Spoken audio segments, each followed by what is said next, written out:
Bonjour les amis, fratelli bianconeri, bienvenue dans cette nouvelle vidéo.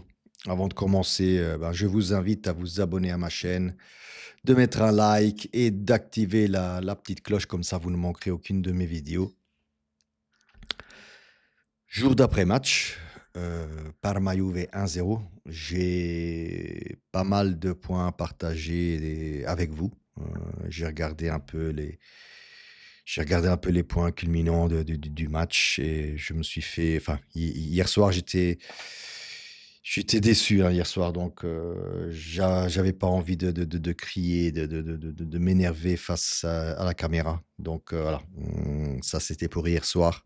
Mais voilà, revenons un peu sur le match et des points que je veux partager un peu avec vous. Alors je vais commencer par Vlahovic comme ça on en parle et en tout début de vidéo on n'en parle plus. Vlahovic, c'est devenu je pense un problème pour la Juve, hein, clairement.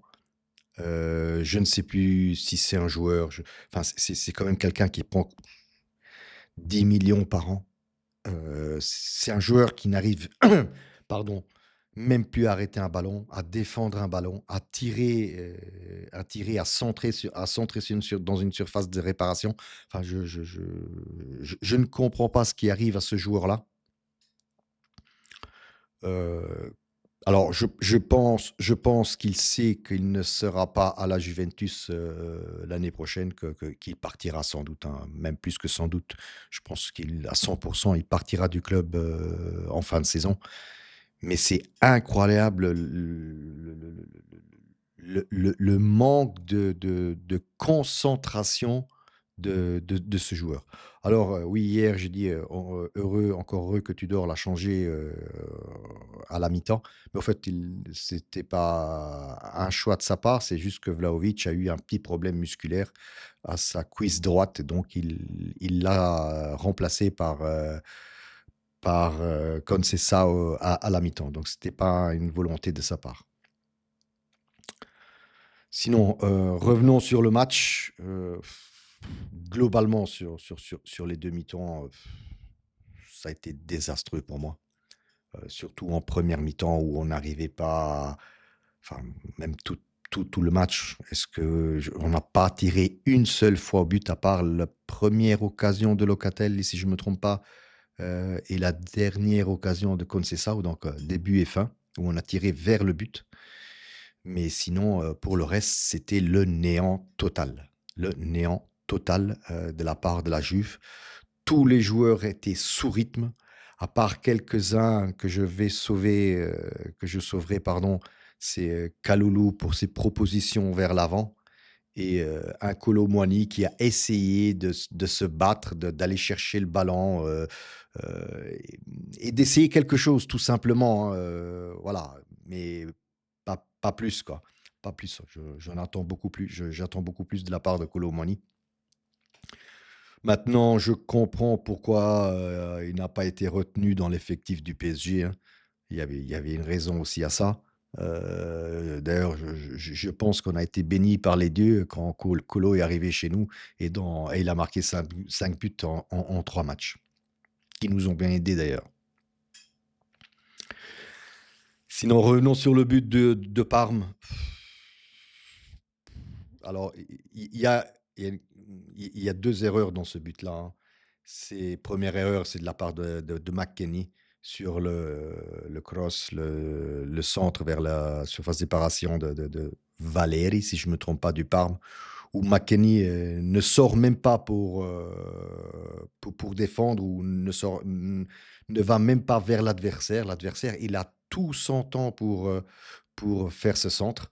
D'ailleurs, Kaloulou l'engueule juste après parce qu'il lui dit: «C'est à toi d'aller le chercher». Et puis il y a l'autre erreur sur Pellegrino, c'est l'erreur de Kelly. Alors, je vais revenir après sur Kelly, où il oublie complètement Pellegrino et forcément tête, but. Heu, Encore une fois, on se prend un but sur. Alors, c'était pas une phase arrêtée, c'est là, mais c'est tout comme, hein, si vous regardez l'action, c'est tout comme, puisque vu qu'il y a personne pour aller contraster, Valeri, C'est comme un coup de pied arrêté, comme un corner, comme voilà, on se prend tous les matchs, on se prend un but de la même façon. On a un gros problème en défense, sur ces coups de pied arrêtés. Sinon, encore pour la défense, donc comme j'ai dit, je sauve Kalulu parce qu'il a montré un peu plus de volonté de voilà et s'est proposé vers l'avant. Veiga ce soir, bon, je vais pas dire, très mal ou ni très bien, mais un peu comme tout le collectif, hein, pareil, hein, sous rythme, pas concentré, pas sans envie d'aller vers l'avant. Kelly, je comprends toujours pas ce joueur.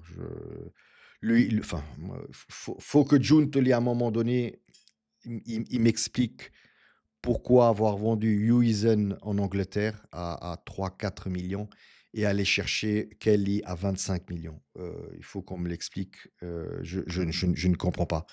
Quel est le scope, je ne me rappelle pas du mot en français, mais enfin, le pourquoi enfin, moi j'espère une seule chose. Enfin, non, je ne vais pas partir comme ça, mais il y a une seule chose qui me ferait plaisir, voilà, on va le dire dans ce sens-là.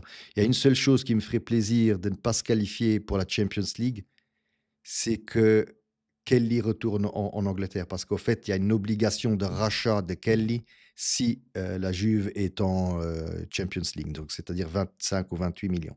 Bref. Sinon, Cambiaso de l'autre côté, alors je vais dire encore une fois quelque chose à Giuntoli. Giuntoli, si le Manchester City veut Cambiaso à 50, 60 millions, je ne me rappelle plus des chiffres, du prix, appelle-moi, je te donne mon numéro de téléphone, je le mets sur les épaules et je le ramène à Manchester. Hein, clair. Soyons clairs. Parce que c'est un joueur qui, depuis, maintenant on est fin avril, ça fait 4 mois, ça fait même plus que 4 mois, ce n'est plus le même joueur. Je ne sais pas ce qui se passe avec le joueur, mais depuis qu'il y a eu ces fameuses,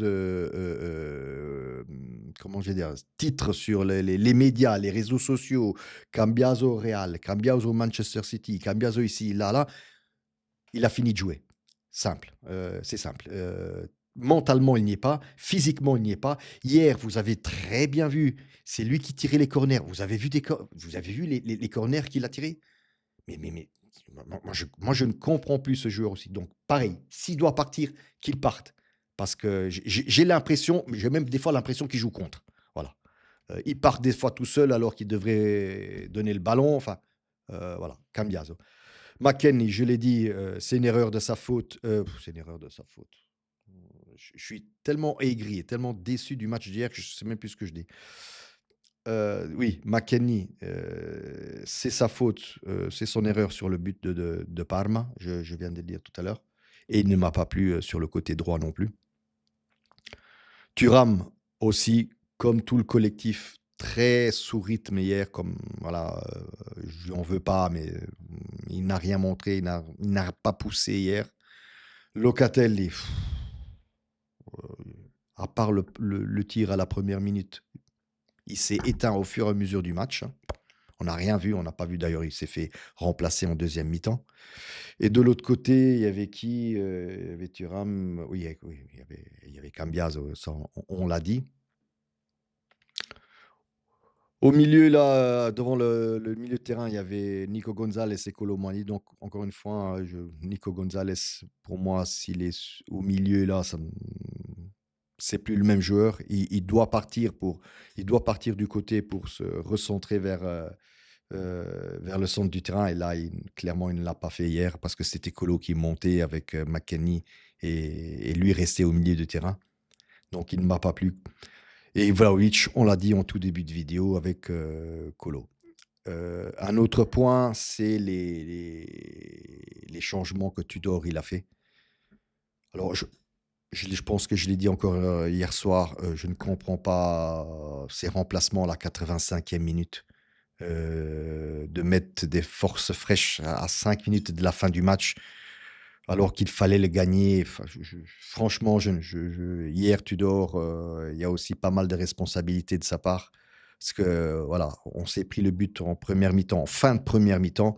Moi, je m'attendais à ce qu'ils changent toute le schéma de jeu ou la tactique de jeu, de faire rentrer un ou un Alberto Costa, comme il l'a fait. En fait, j'aurais fait rentrer sans doute les mêmes personnes, les mêmes joueurs, mais beaucoup, beaucoup plus tôt. Rentrer déjà en première mi-temps avec autre chose, montrer autre chose, vu qu'en première mi-temps, on n'a rien montré. Encore une fois, je le dis, on ne s'est pas fait marcher dessus en première mi-temps, mais nous, on n'a rien fait. On n'a pas attaqué le ballon, on n'allait pas chercher le ballon, on n'était pas agressif comme dans les autres matchs. En fait, j'avais l'impression que tous les joueurs étaient vidés. Alors, je ne sais pas si c'est dû à le fait qu'ils s'étaient préparés pour le lundi soir, ils sont retournés à Turin, ils sont revenus de Turin le jour d'après.